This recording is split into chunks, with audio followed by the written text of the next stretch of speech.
right, hello everyone. Thank you for joining our Friday Farm Chat. As you can see, we are in Ames at the Iowa State football field. We are at Jack Trice. We are going to learn about the field maintenance today. We're going to learn about the history of how this field is managed and how it got started here. And so we have two people I'd like to introduce you to. So we have here Josh and Adam, and they are going to do more of an introduction for you and tell you who they are, and then we're going to dive into our conversation today to learn about the sod here and how the football field is managed. So welcome everyone, and thank you for joining us. If you have questions, you can put those in the comment section and we'll be able to ask Josh and Adam those questions. And so if you're curious about anything, be sure to write and type those in the bottom there. Thank you. All right, thanks. So my name is Adam Tomes. I'm the State Turfgrass Extension Specialist. So I work closely with professional turfgrass managers across the state as a service through extension, and do a lot of work with help troubleshoot, things like that. And I work closely with Josh. Josh, want to introduce yourself? Yeah, I'm Josh Tverdik. I'm the field manager here at Iowa State Athletics. And Jack Trice is one of the many fields that I'm in charge of. Josh, how many acres do you actually manage here as part of the athletic department? We are close to 75 acres that we have to maintain. And they do more than just the football field. Obviously, Iowa State Athletics has many different sports, and so they're in charge of all the outdoor surfaces. Yep, we have football, soccer, softball, track, cross country, and that's the majority of our grass fields. We also have a lot of common ground areas and parking lots. All those lots that you tailgate in that are grass, they maintain those as well. So they're the ones that put the lines out on those so you know where to park. So that's a little bit of the background of Josh's duties and my relationship with Josh, and we're actually working together on a project right now. We're growing the new sod to replace the field out here, and we'll talk more about that here in a little bit. But you want to give a little bit of the history of the field here and natural grass. You know, when Jack Trice was opened in the 1970s, it was a synthetic turf field, and they realized that in the 1990s that they wanted to go to natural grass because it's safer for the athletes. Yep. So in '96 they ripped out the synthetic and they resurfaced it with 100% Kentucky bluegrass. And I believe in 2008, then they actually removed that sod from 1996 and basically put down new sod, and that's what we have today, along with a lot of the maintenance practices and to replace the worn areas throughout time. But a little bit about this. Basically what Josh does on a day-to-day basis is urban farming, and so he's constantly managing and growing a crop. In this case, our crop is Kentucky bluegrass, and we're not necessarily looking for yield as far as that goes. No, we're looking for really, really good footing, which means really good roots. And so one of the things that differs this field versus your home lawn is the fact that this is growing on a sand-based field. And so it's a special designed sand that meets a certain particle size and mixture of particles, so it locks together so it's stable. But what you can see here is that there is no native soil in this. And so when it was designed to be put in, it was put in as 12 inches of sand over drain tile along with some gravel underneath. So this thing should never hold water. So you think back to a couple years ago, they had several rain games, and this thing, as soon as the rain quit, the field drained and it went away. And the field's actually plumbed up. You want to talk about that? Yeah, we have if you scan across, you can see there's a natural turtle back, so that naturally will shed the water off the field. But we also have a pump system which pumps almost 12,000 gallons a minute out of the stadium. So anything that runs off the field into the drain system will immediately get pumped out of the stadium. So that really helps, and obviously Jack Trice is built in a floodplain as far as that goes, so as long as they have power, this field should never flood because they can continue to pump it away. And what would happen is if you had a flood on here, the silt would come in from the flood waters and actually kind of seal off the drainage system. So what's happened over time here, why we're having to replace the field, because as you look out over the field, you know, it looks really good, it's in good shape, and it really is.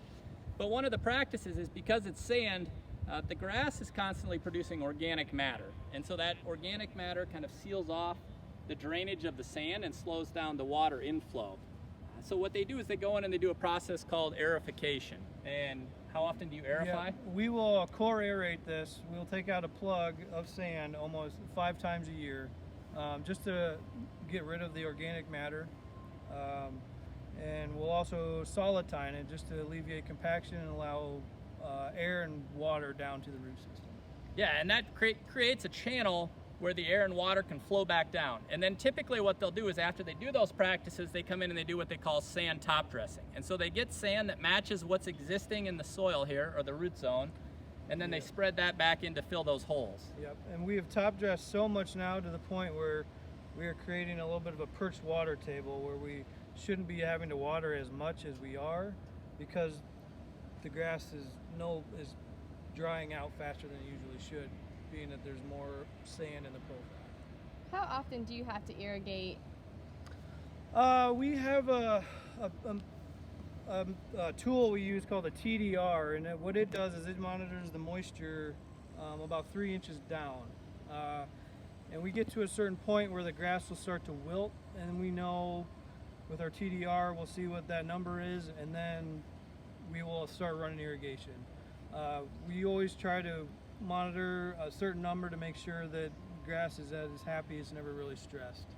So it's not constant water, but we apply water when we need to. And the irrigation is underground? Yeah, it's in-ground irrigation here. And the other thing that Josh didn't mention is the fact that, they play with the moisture that we get from the air as well. And so we've had a lot of moisture recently from rainfall, and so we haven't run any irrigation here, but there are zones throughout the field, irrigation heads. Yep, we have 12 zones. I believe there's 48 irrigation heads on this field.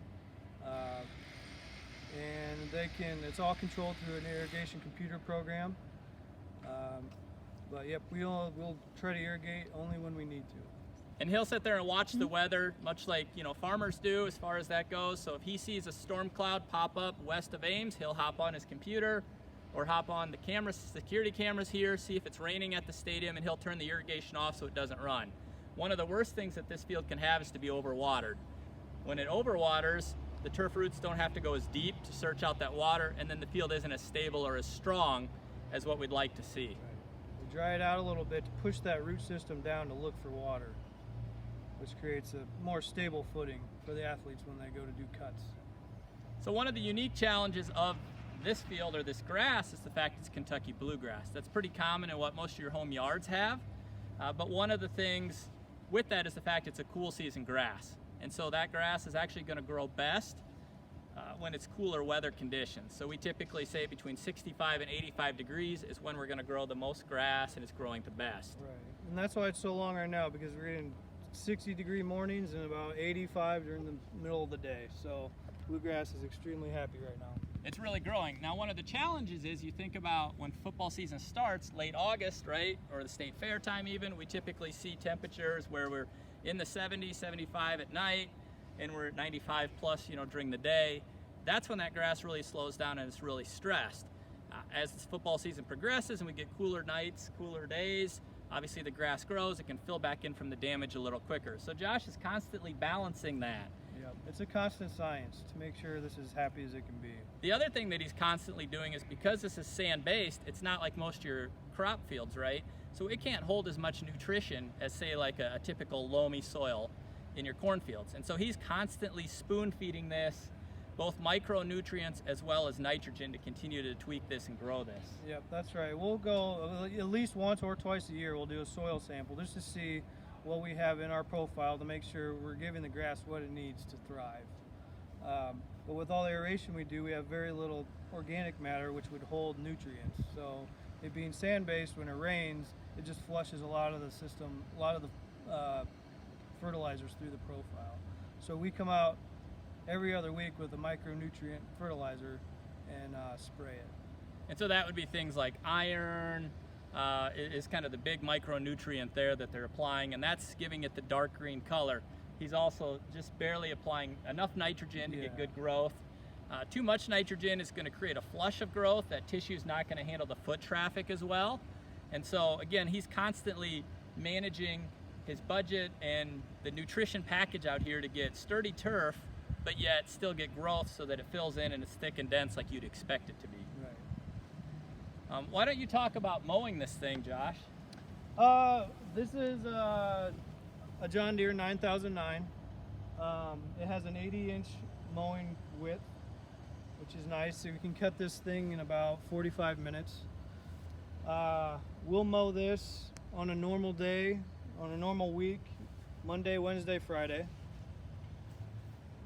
During a game week, we'll mow it almost every day leading up to the game. And one of the things, if you come over here and look at it, Josh talked about mowing. What height of cut are you mowing at, Josh? We're mowing at 1.25 inches. So 1.25 inches. And what you can see here is everyone always says, oh, you must have a really special mower, but really it's just a rotary mower like you would mow at your house. The difference here, they've come so far with the technology where it really pulls the blades up, but the difference between this and your home lawn mower is the fact these rollers behind it. Yep, the rollers set, when you see the different colors in the grass, it's the rollers that push the grass a certain direction, and it's the reflection of the direction of the grass off the sun, which gives you the different colors. So a lot of people, when they show up at their first major like Iowa State game or their professional sports, and they look at that and they say, oh wow, what type of grasses do you have out there? It's really just the mowing pattern that they put in. And they mow that time and time again to kind of get that grass to lay completely over, like the week of the game, so that way it's a real good variation in the blades laying one way versus the other way, so it really is an aesthetic appeal. Yep, we call that burning in the pattern, and we try to do it at least 5 or 6. We try to mow the same pattern in at least 5 or 6 times before a game. And do you bag the grass that you mow? No. So we do not collect clippings. We aerify enough to collect organic matter that we don't have an issue with organic buildup. So we don't feel it necessary to collect grass clippings. So the other thing, Josh, you talked a little bit about mowing game week, but why don't you talk about the other big thing? When we're out here looking at this right now, it just looks like a big turf area. Paint. And let's talk about paint, how you paint. Yeah, it takes almost 40 gallons of, it takes 45-gallon buckets of paint to get this entire thing painted. It's about 60 man hours. Depending on weather, we'll either start Wednesday or Thursday before a game to get it painted. If it's going to be a rain game or the weather's not working in our favor, we've had to paint this entire thing in one day, and it takes roughly 10 guys, almost 12 hours. So. And you have a unique crew as far as that goes too. There's yourself and one other full-time person, and then the rest of your crew is made up of turf students. Yep, I have one full-time assistant, and I have between 4 and 10 turf students who work for me year-round. So how do you know? Obviously, we don't see any template on this field right now. How do you know where to make the lines, the distance, making the famous logo on the middle of the field? Once a year, we have a survey company come out, and they have GPS'd our corners, our hashes, and every 5 yards. So they'll come out and make a mark for us, so we know exactly where to run our string lines to make this thing as spot on as we possibly can. And then in the painting process, what they basically do is when they get done marking this with the GPS coordinates, is they'll put a little mark in the root zone here, or right on the surface, and then they run a string from this mark over to the mark over there, and then they just push their painter and they basically follow that string so it's perfectly straight, and that's how they paint all the white lines. Right. The logos, as far as that goes, the logos is basically a connected dot. We have a giant stencil for the end zones and the center logo, so it's basically the I-State sign with a bunch of perforated holes in it, and we just take aerosol paint and we dot out all the holes in the stencil, and when the stencil gets pulled up, we just connect the dots and fill it in. And when we talk about paint, we talk about it's not your typical off-the-shelf wall paint that you use at your house. This is athletic field paint, so it's designed not to kill the grass. We do testing, the paint companies do testing to make sure it's safe for the grass, to make sure it's safe for the people on it, and it's designed to hang around and look really good under the lights. That's one of the things that, you know, you would never have the lighting that's shined on this field from the lights on your walls at home. So in other words, it's a much more even paint as far as the pigmentation goes than what goes into your walls. But the other hand of it also is the fact that it's designed to hang around for about a week. Right. It's a water-based paint, and our goal is to only paint the grass blades and not blast it into the ground, because we want to be able to mow it off.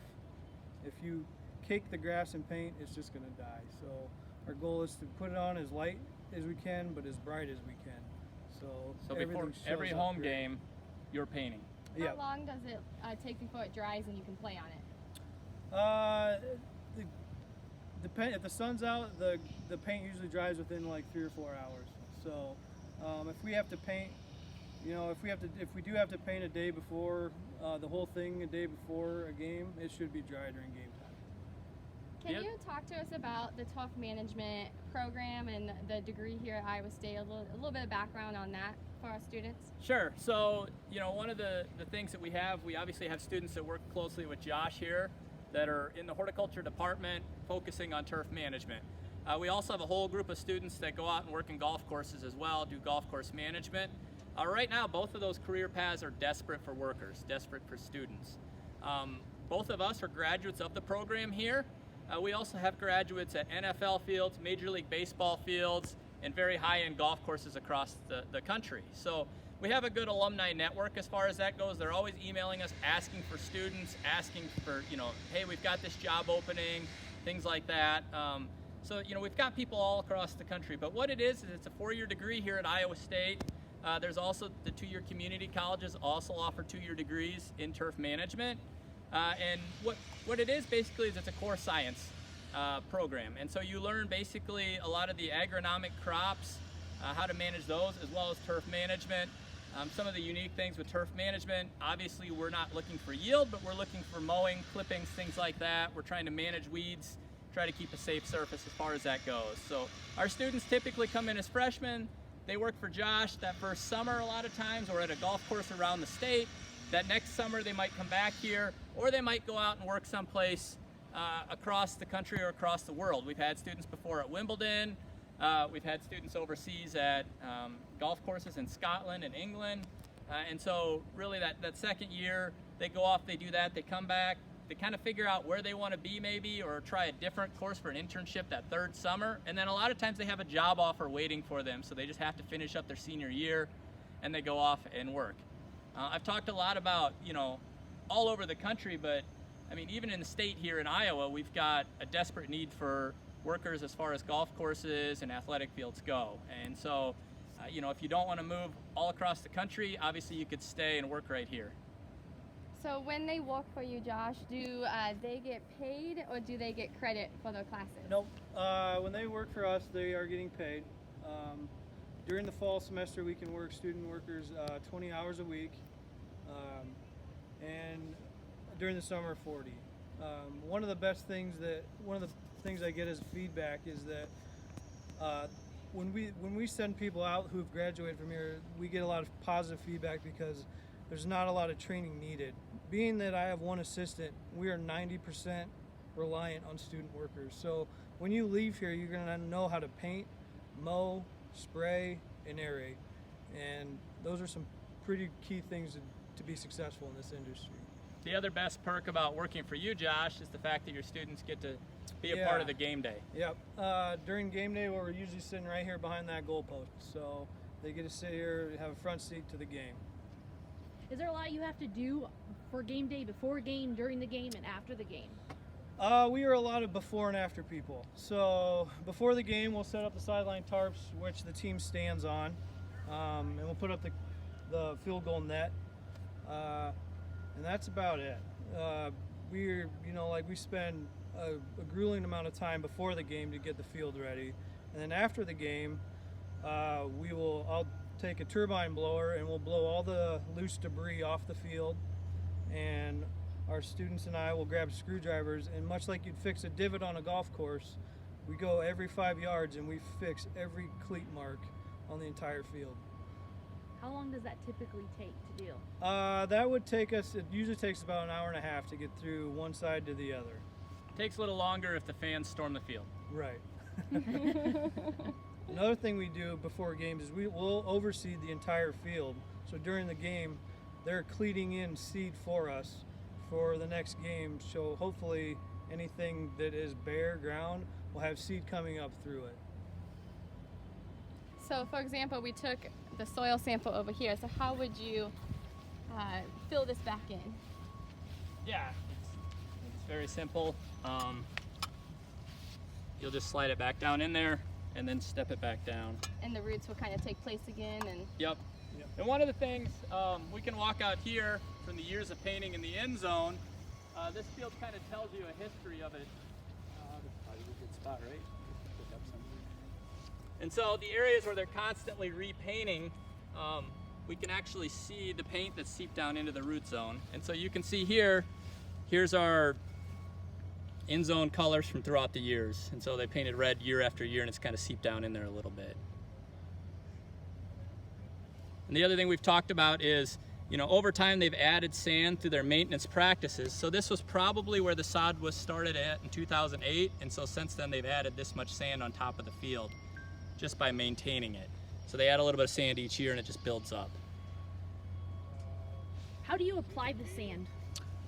We use a top dresser. It's basically a big wagon with a belt on it with a brush that's driven hydraulically, that as we go down the field, it spins and spreads the sand out evenly. And how do you kind of get it walked into the field? After we get done top dressing the entire field, we have a brush that we hook up behind a gator, and we'll go against our top dressing route, and we'll just brush it into the grass. Okay, so we're getting close to time here. So can you tell us, what are you expecting this year for Iowa State football? Any exciting news, or are we going to have a good season? We're definitely going to have a good season. And the Turf's going to have a great season. Yeah. And we're really looking forward to the resod next year. So. Awesome. Well, thank you. Do you have any last comments you want to? I guess the one thing that I get a lot of times is people saying, I want my yard to look like this, and just realize that if you want your yard to look like this, you're going to have to work as hard as what these guys do every day to do this. And so, again, it's constantly mowing it at the right height, never letting it grow too much, and then managing your fertility so it's just perfectly right, adding seed, things like that. So realize if you want a yard like this, you're going to have to work at it.